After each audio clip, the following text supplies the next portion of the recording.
everyone, and welcome to the Stitch Sessions. If you're new here, I'm Karen, and I love all things to do with crafting with crochet. Now, I always work on a yearly series. So for those of you that are new, every year I work on a themed series. So some people do calendar blankets. I like to work on series. So the first Wednesday of every month is a project related to that theme. And for 2025, our theme is hats all, folks. So it's all things to do with hat projects. And if you have missed the first couple of projects so far this year, there is a link to the playlist down below so you can catch up.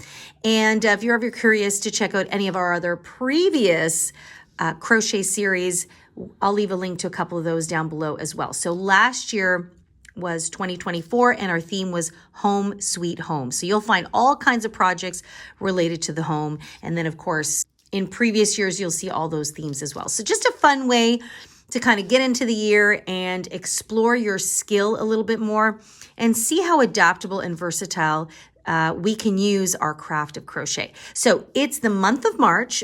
So since spring is on its way, we hope, we've had a lot of snow up here in Canada over the month of February. So we're hoping that March is going to give way to a beautiful spring. So I thought that something springy and fun would be really cool to work on.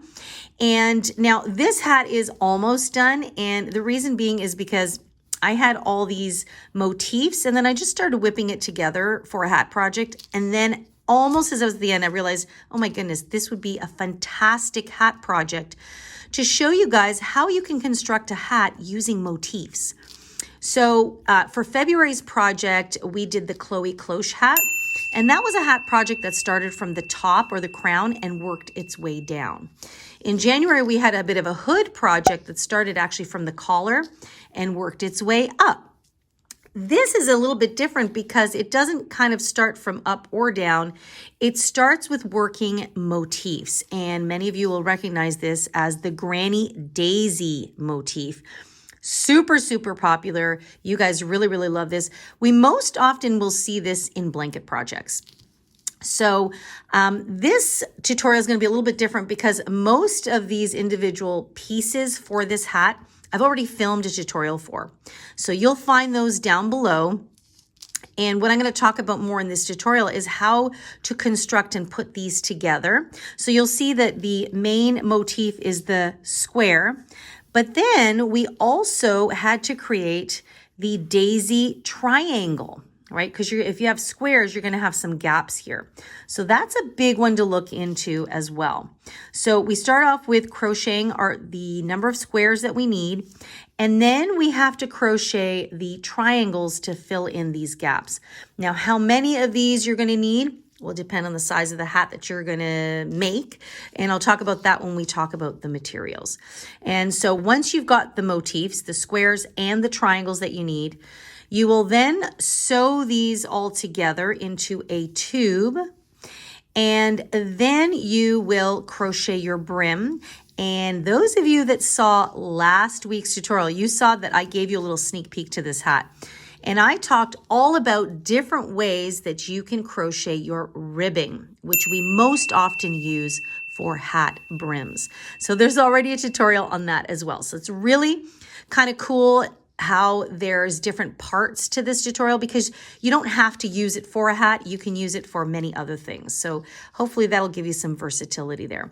So once you've got the brim, then you go back up to the top. And this is where I decided I would wait and show you guys how you would then kind of just clean up your edges here up at the top. I also did a couple little decrease rounds.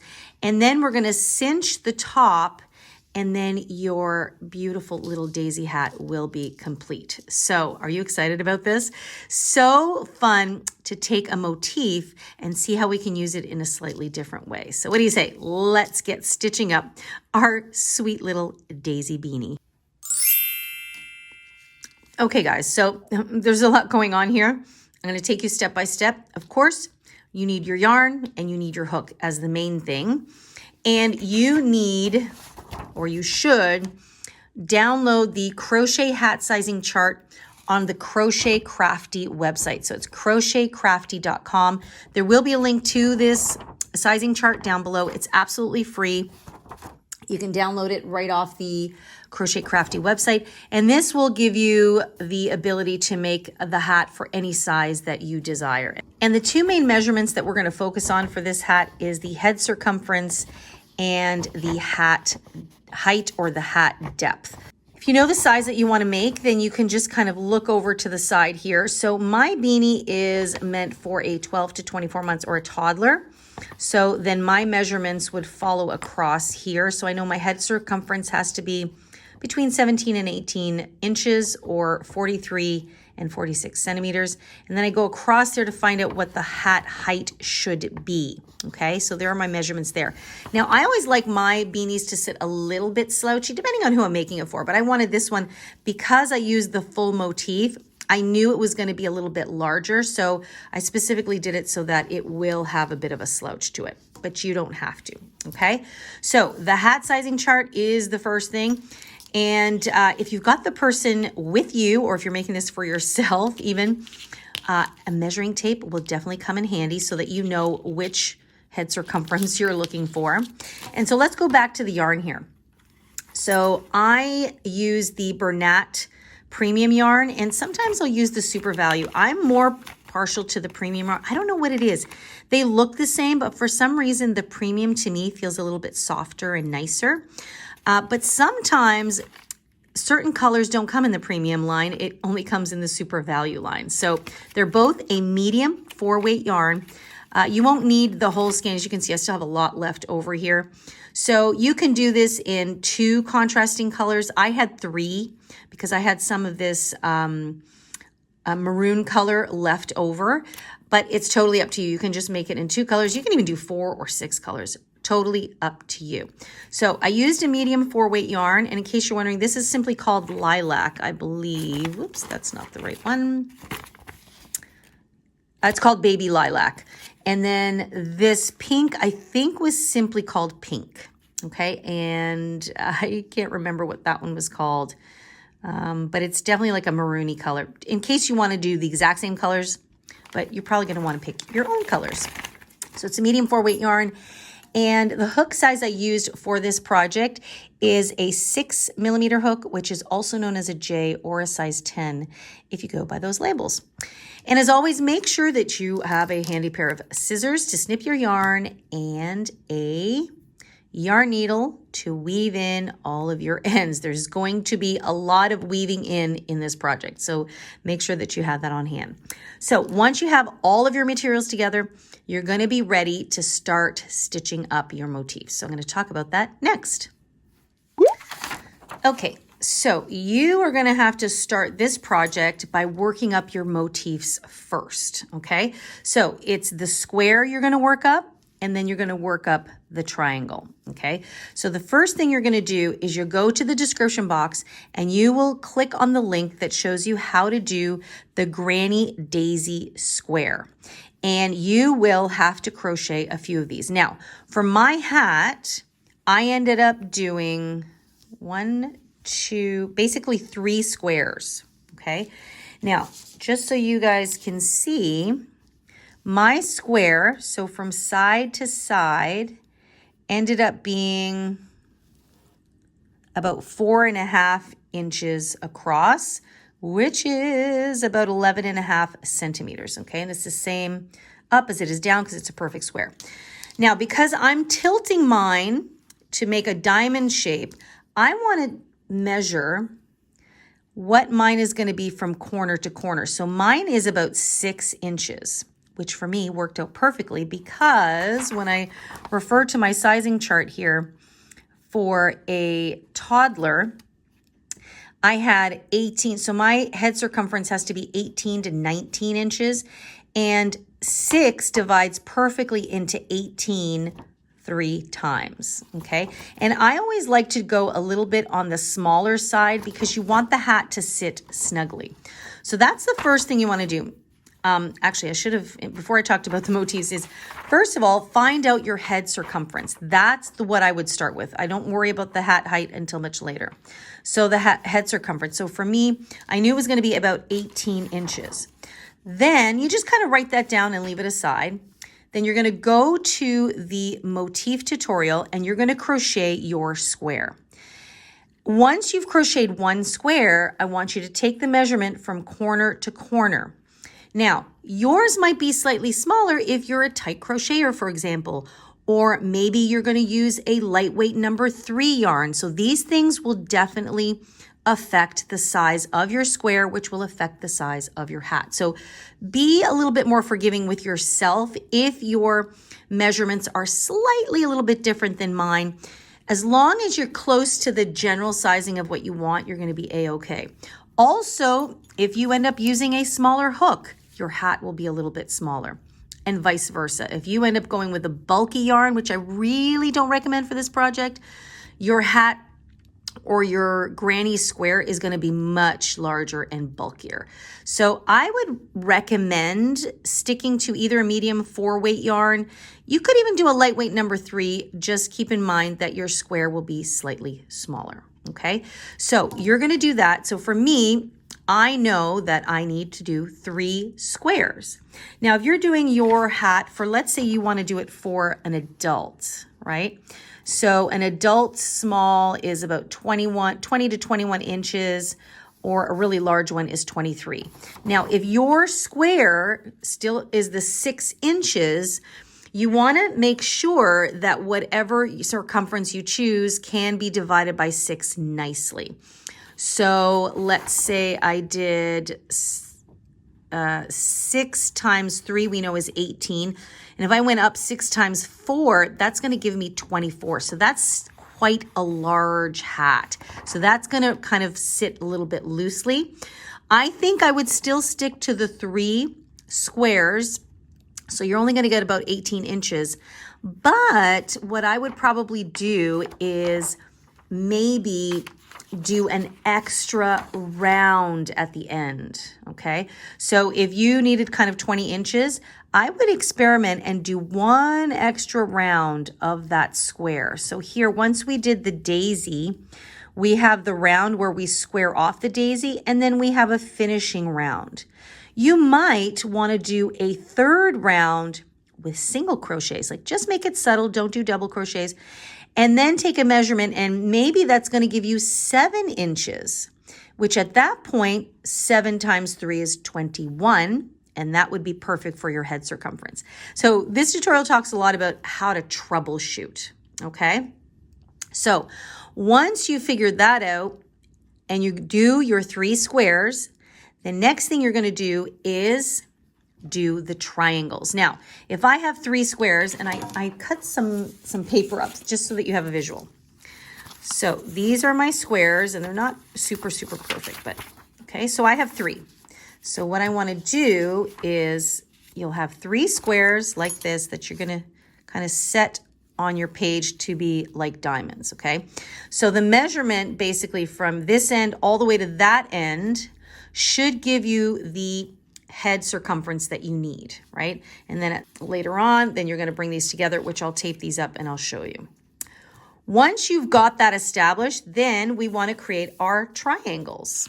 And so I've got these in a different color. So then we're going to use these triangles to fill in the gaps here. Okay, so I just thought using this paper would give you a better visual. Okay, now if I have 3 squares, I am going to need 6 triangles.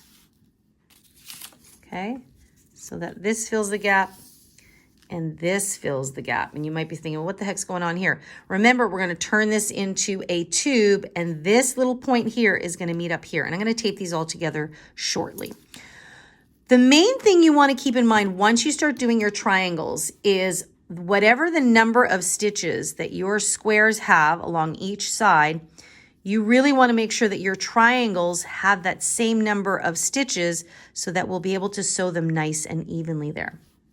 So if you, for example, ended up adding an extra round, whatever the number of stitches is here, then you would add an extra round to your triangle as well. So see, the squares had 2 rounds after the daisy, and the triangles also had 2 rounds. So they relatively always had the same number of stitches. So then when we sew them up together, it's nice and even. So hopefully that makes sense. So in my case, I had 14 stitches along each side of my square. So then my triangle also had 14 stitches going up and 14 stitches going down. Now, there may be times when you go, holy cow, how come I have 13 stitches here and 14 here, or 12 here and 13 there? Sometimes it happens, and I'm going to talk about that as well. But for the most part, the main thing you're going to work on right now is crocheting up your motifs. So you're going to do, I think most of you are going to end up doing just the 3 motifs, like I said. So you're going to do 3 squares and 6 triangles. Start with your squares and then work your triangles. The link is down below for both of these motifs. I'm going to go ahead and kind of attach these all together to show you what's going to happen, and then I'll be right back. Okay, so I have put all of my pieces together. So you will have sewn these together, and I will show you that technique in just a second for those of you that are a little bit newer. So I've got my 3 squares and 6 triangles. So this is all attached together. So it kind of looks like a funny arrow. What's going to happen is once you have everything attached this way, you then want to take both ends and you want to bring them together. So do you see how these now fit into one another? So we're going to create a bit of a tube here, and I'm just going to take my tape. You are going to sew yours. But again, I'm just showing you the demo. Right? So these should fit nicely here, just like that. Okay, so this is a very crude demonstration, but I hope the kind of gives you a nice visual as to what's happening here. Okay. And that was a terrible taping job, but I think you guys get the gist. So now I have a tube, you see? So now my hat is going to sit around my head. Okay, so again, this should give you the nice circumference. And basically, that's what we have going on here. So you see, they're all connected. We created a tube. So you've got your motifs done. You've sewn them all together. They're in a tube. Now, before I take you on to the next section, let's talk about how you're going to sew these together, okay? So there's many different ways you can do it, but I'm going to show you the method that I used for this hat because I want you to notice that, hopefully you do notice that you don't really see where the sewing happened on the front, right? So you can see that these edges sit nice and snug together and you don't really see much. You might see if you turn on the inside here. Let me see. Actually, even on the inside, it's not bad. You can see where some of the running stitches are here on the inside, but it's pretty much an invisible seam, okay? So you pull it apart a little bit, you can see where it is. But because we worked into the back loops only, you're not really going to see it, okay? So I've got a couple little samples here. So we're going to pretend that these are our squares and we are sewing them together, okay? And so let me grab my yarn needle if I can find it. There we go. Okay, so let's set our pretend hat over here. Okay, so like I said, you want to make sure that you have the same number of stitches so that it's nice and equal.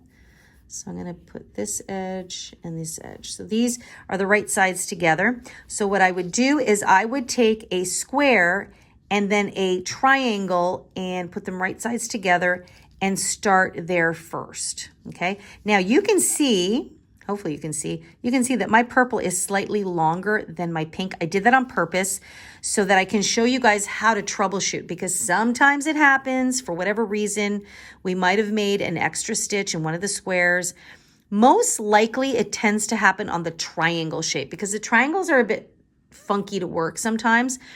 And so it might happen. So I'll address that in a second. But for now, let's talk about the actual sewing. I'm going to use something called a ladder stitch. This is my preference. Some people will use a simple whip stitch when they're doing this kind of invisible seam. You can use either or. The idea of making it invisible is you want the seam to be invisible on the right side of your work. So that means that we are going to work into the outside loops of our stitches, which is technically the back loops of each panel. So when I take my work like this, I'll see these V's here. So when I'm holding it up towards me, the loop closest to me is the back loop. That one furthest away is the front loop. Now over here, because the panel has the right side facing this way, this is the front loop and that is the back loop, okay? Because this is the right side of the work. So if I was turning this way, that's the back. This is the front loop and that's the back loop. Oops. This is the front loop and this is the back loop. So sometimes it can be really confusing because people are like, what? I don't really get it. One is the front, one's the back, but they look totally different, totally the same at the same time. So I always say you're going to work into the outside loops. So the loops that are furthest towards the outside. So you can see this is the wrong side of my work. The two front sides are together. And now I left this tail here. You will most likely have to string a new tail into your yarn needle. Okay, so what I'm going to do is I'm going to start in the very first stitch here, which is right here. I'm going to go in through this outside loop and then I'm going to match it up with the first outside loop over here. So that's the one furthest away. Now this is a chain 2 here, so that is a stitch. So I'm going to work my way into that. Okay, so for the first stitch, you might want to put a knot here or something just to secure your work. So I go in from the front through to the back, and now I'm going to go over to the next stitch and go from the back through to the front. So I pick up the outside loop only. So the inside loops that touch each other will not be worked. And then I come here and I go through the outside loop there. Okay, so you'll see, so it's kind of like we're creating rungs of a ladder. So we go across, up, across, up, across, up, okay? Some people will call the mattress stitch the ladder stitch, and they are technically different, although in crochet, sometimes people use it interchangeably. But I will be doing another tutorial as well on different ways to sew up your motif, so stay tuned for that, and I'll kind of explain the difference. But for now, we're using the ladder stitch with an invisible seam. Okay, so then you continue on the way. I go into my next stitch here, pick up the outside loop here, and then I go across the way, I ignore this loop, and I go in through that one. Just like that. And you want to kind of make it a little bit snug, but not too much. You don't want it to be too tight. And now I go in from the outside here and the outside here towards me. And then I go from close to me, whoops, to furthest away from me. So basically, like I said, you're snaking it up and down, okay? I'm gonna do one more from the outside and then the outside here. So we're working these outside loops, so they come closer together. Now, when I open this up, look at that. See the loops that got left behind? Now, I didn't pull this tight enough, so it's still showing a bit. See, the loops that got left behind, they just snuggle up next to each other and you cannot see any seams. Isn't that cool? Now, if I pull it open, then you can certainly see that. But actually, if you were doing your motifs all in the same color, you actually wouldn't see it at all. But I like using this invisible seam when you are using contrasting colors because it does hide in nicely there. So that's how you would sew your edges. Now, some of you are going to go, oh my goodness, how did I end up with extra stitches? I'm going to show you how you can solve that problem, okay? So in this case, this swatch had 10 stitches here and 12 stitches there. So we know that we've got to get this one to kind of fit into 10 stitches. So we've got 2 extra stitches. So what I'm going to do here is I am going to go in through here as usual, and then I'm going to find that loop on the side that has more. Then I'm going to go next door like I usually would do, but when I come back, instead of going into the next stitch, I'm going to come back to this stitch here. So it's kind of a sneaky way of doing a decrease because I'm working these 2 stitches back into one. Okay, just like that. And then I'm going to come here. Now I try not to, even though I still have one extra stitch, I try not doing that decrease too close together. So sometimes if I get right to the end and go, shoot, I have 2 extra stitches, I might undo a few and do like a decrease here and then spread it out and do a decrease further up. So the next one I'm just going to do as normal. And that way it just kind of evens out that little sneaky thing we had to do, and nobody's the wiser. This is normal. And then I'm going to come back through here, whoops, and pick up that loop here. Okay, and you can still see, shoot, I have 2 stitches left. So this is the top of the chain 2 I have here, or chain 3, some of you use. So I'm going to pick up this loop here. I'm going to go across the way. And don't panic because you're like, oh, shoot, I still have an extra one left. Look at how uneven that looks. This is where you're going to go into the next one. So that is the last stitch now. And you just simply go back into the one that you worked in before. And voila. See? So now they sit a little bit more evenly. So now when I open my work, they are matching up. Now the knot is here, so don't let that fool you. So we've got to get that in a little tighter. So that's a sneaky way of how you get these to sit more tightly together. Now this is why a lot of times, see at the end, because there's that knot there, it still kind of pulls out.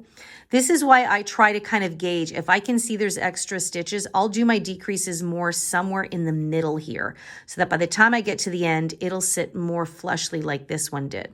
However, once you put the next motif next to it, these do eventually get all buried. Okay, so there is the invisible seam, and I certainly did that a few times here. I can assure you, I most certainly probably had to do the odd decrease in here. But see, once these corners all come together, it all really gets hidden. So I don't want you to get frustrated with yourselves, because I know that that's a big thing. You know, we think that all these shapes are going to sit absolutely perfectly together. This is the thing about handmade art, right? The imperfections are what make it cool. So hopefully this is giving you the tool to now sew all your motifs together. And then you're going to come back and we're going to talk about the brim. Okay, so if you're clicking onto this section, and by the way, I think I forgot to mention in the intro that there will be timestamps in the description box, so you can just click on the section of the hat that you're working on. So if you press pause and you leave this hat for a couple of days, you can just press the timestamp there, and it'll take you back to the section that we're working on. So right now we're working on the brim. So you will have had your tube, right? You've sewn all your stuff together.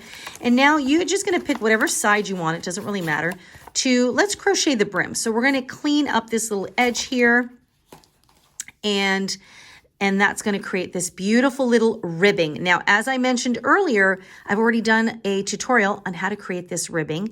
It was last week's tutorial all about ribbings, and I even talked to you guys about how this particular ribbing was my preferred method. I really like it. It gives a little bit of texture. It does have some nice stretch, and it sits nice and flush on the inside. Now, for this hat, I did 1, 2, 3, 4 rows. So what I did for the first row here is I did a regular row of double crochet stitches. I do talk about this in the tutorial. So the first row will just kind of unify everything around here. And then row 2, 3, and 4, I use the front post method to give me the thickness of the band. The thickness is totally up to you. I'm just going to measure mine here and let you guys know what mine is. So mine is about 1.5 inches. Now remember, the hat depth measurement may be what you want to look into now. Now my hat depth, I know for the toddler was going to be about 8. I think it was about 7.25 to 8 inches. So mine was already 8.5 by the time I put the squares and the triangles together. But I knew that that was going to happen, so I purposely wanted to make mine a bit more slouchy. So by adding an extra bit of brim is going to give it more length. So the more length or height in your hat, the more slouch you're going to have. So for mine, my brim, like I said, is about 1.5 inches. So in total, that gave me about 10 inches. Okay, so you might want to do yours even longer so you can fold it over. I talk about that as well in the tutorial.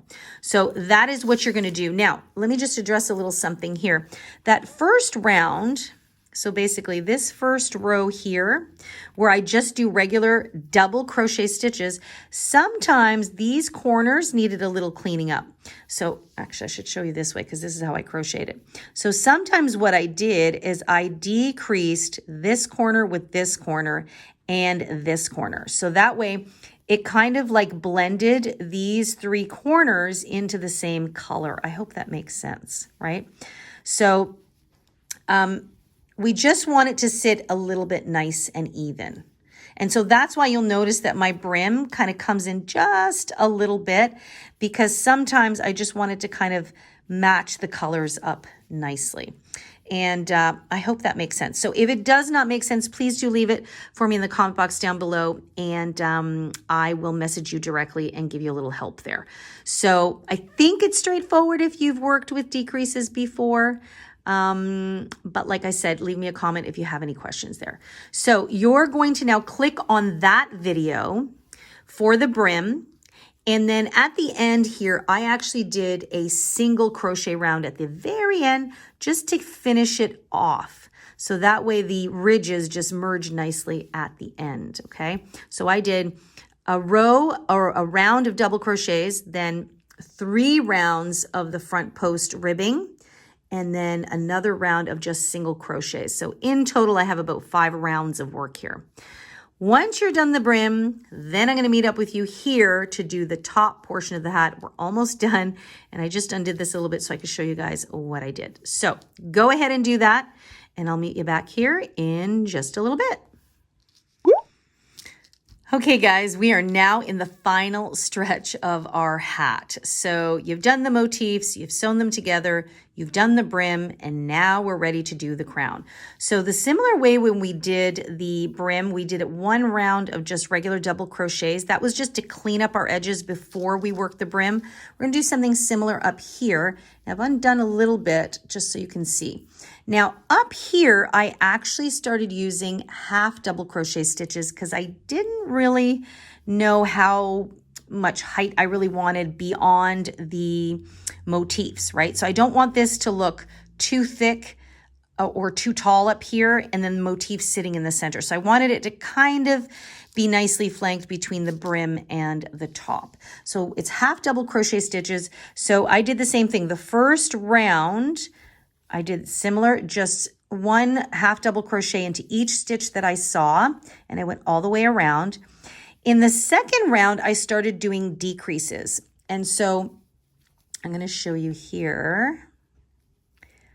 So I did 2 regular stitches, 1 and 2, and then hopefully you can see that these 2 stitches have been decreased together.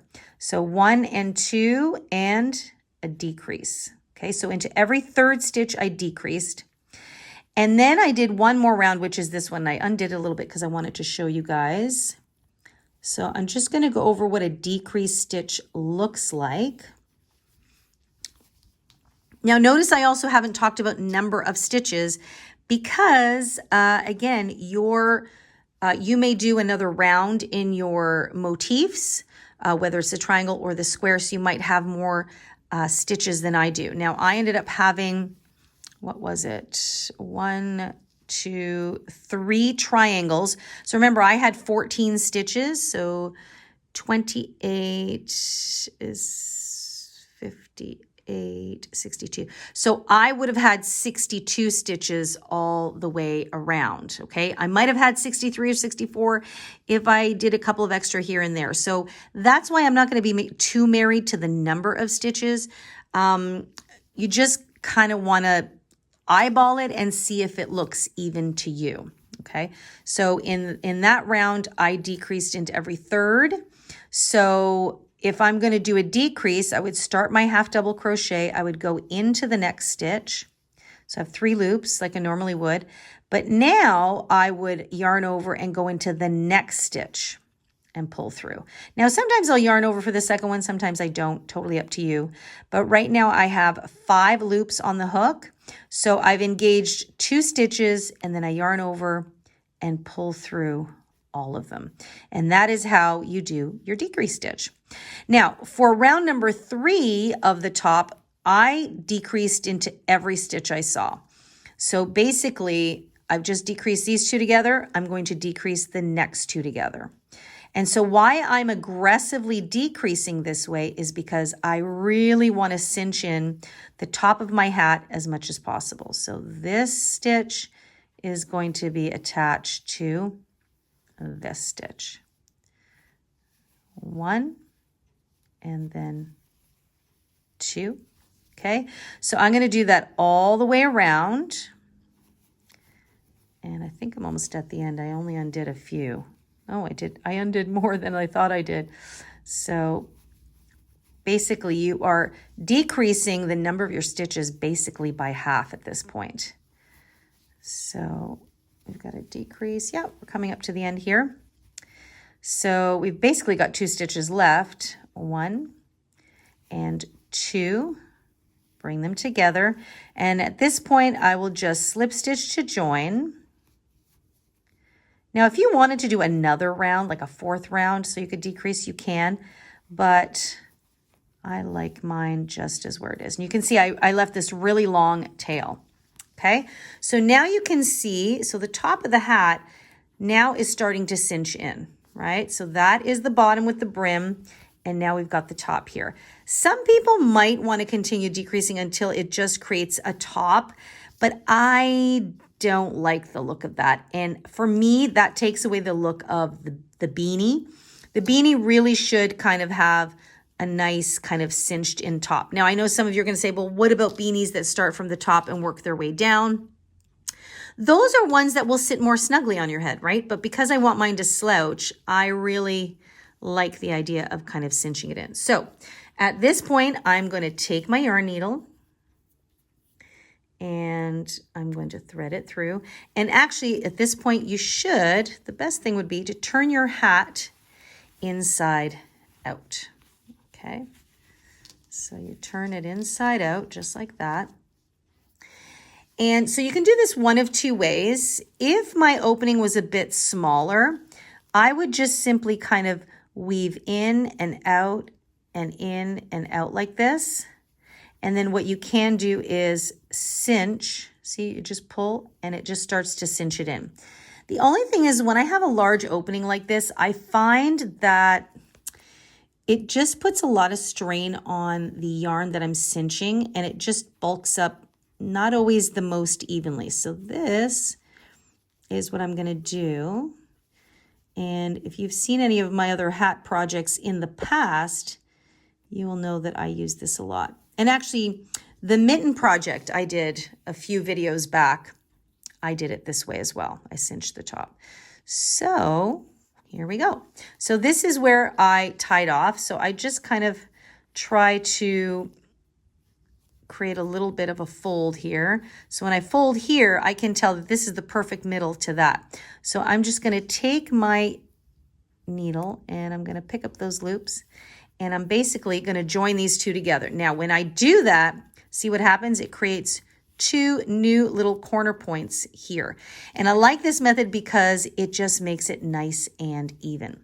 So when I come here though, I'm going to just go over there again. And that is just going to help to strengthen that connection there.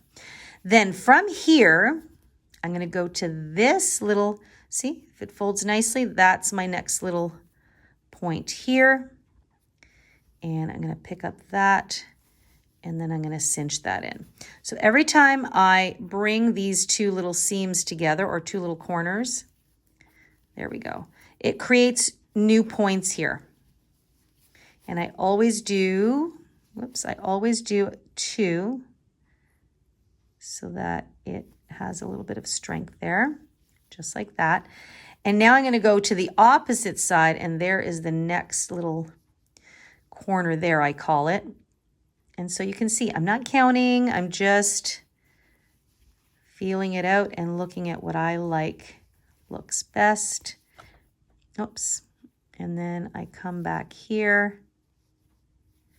And I always try and get the same number of loops so that it'll be nice and even. So right now you can see I've got a center, an actual center happening, and I've got 4 little kind of petals, we'll say. Now what I'm going to do is I'm going to find the little crease of each of these petals. So I'm going to go here, and I'm just going to make sure that I get these 2 loops here, and I'm going to cinch that in. And I come back to the center. Sorry guys, I keep hitting my camera here. It's just because it's so down so low. And now I'm going to go to the next little petal here. See, so there is the next bend. And I go in there.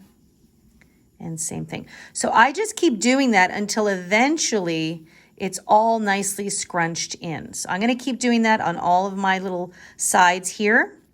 And then you're just going to go around and make sure there's no openings here. So once you're kind of happy with it, you're going to turn your hat right side out. So for now, I'm just turning it out just to see if I'm on the right track. And yeah, I like how that's looking. So it's puckering all evenly. And yes, I really like that. Okay, so that is what I'm going to do. I'm going to finish this up, and then our beanie will be complete. Okay, so I have finished weaving in my end there. That's the inside. I'm going to turn my hat right side out. Look at how adorable this is. So here's the top. So see what I mean? So it creates a nice little cinched in look, and the purple doesn't overpower the motif. So I feel like that has a nice balance. Now, I did debate whether or not I wanted to put a pom-pom. The jury's still out on that. I feel like part of me is like, that would be super, super cute to do a nice, huge, I would probably do a purple. So again, just to kind of balance out the purple. But then I think, yeah, but if I want it to kind of be a droopy or a slouchy beanie, maybe the pom-pom would just weigh it down too much. So I'm not sure. I'm still not sure. I think for now I'm going to leave it off. But this is it. This is the motif-based beanie construction. And actually, I'm just going to take my mannequin here. Let me see if I can just tilt up a little bit. It's hard to get it all in the shot. So now my mannequin is an average adult size. We made this, so remember we had 18 inches, but I think I did cinch in a bit when I did. See, when you do ribbing, it does not shrink it, but it snuggles it in a bit more. So see, I have probably got about 16 inches. So I've gone down a bit, but the whole point is, see, there's stretch there. So I have tried it on her, and I know that I can get it over her head. So technically, this would fit an adult, but it would just be a bit more snug, whereas on a toddler, it would fit nicely. There we go. Let me just tilt up here. Let's see how we do. Okay, there we go. Let's see. That's it. So yeah, so you can see that it goes nicely around the head here, just under the neck, fits perfectly. And you see what I mean about that slouch? I think that looks really, really cool. So it just gives it this nice kind of body and shape. And there it is. So you got a nice little hug here. So if you didn't want the slouch, you could probably, actually, you would probably just make this all in triangles as opposed to the square, because see, this square is here, but really if you wanted to get rid of the slouch, you would just do triangles. So that would be a different design as well.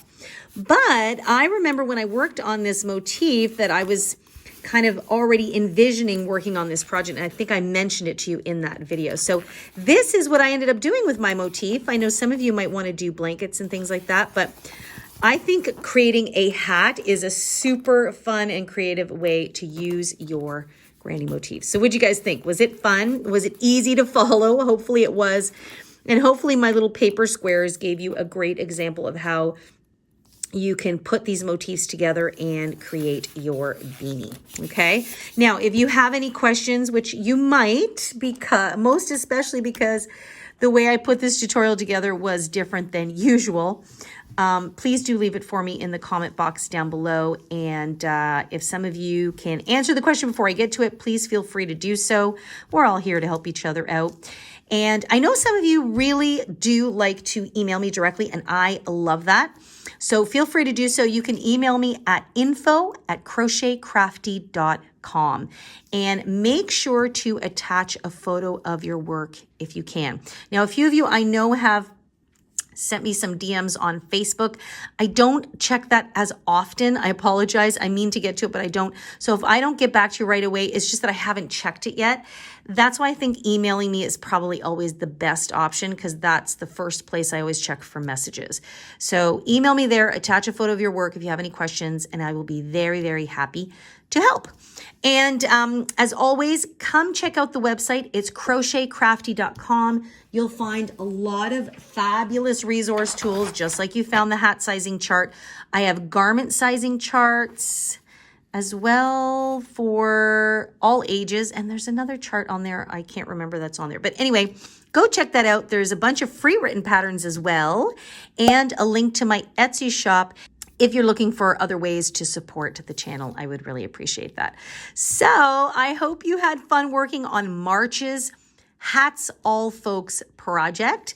And we're getting into kind of the spring motif.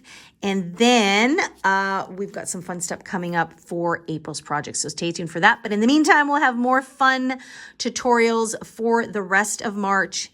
And hope you're staying safe, you're staying cozy, and you're taking good care of yourselves as always. So happy crocheting, everyone, and I'll see you guys in next week's session. Bye-bye.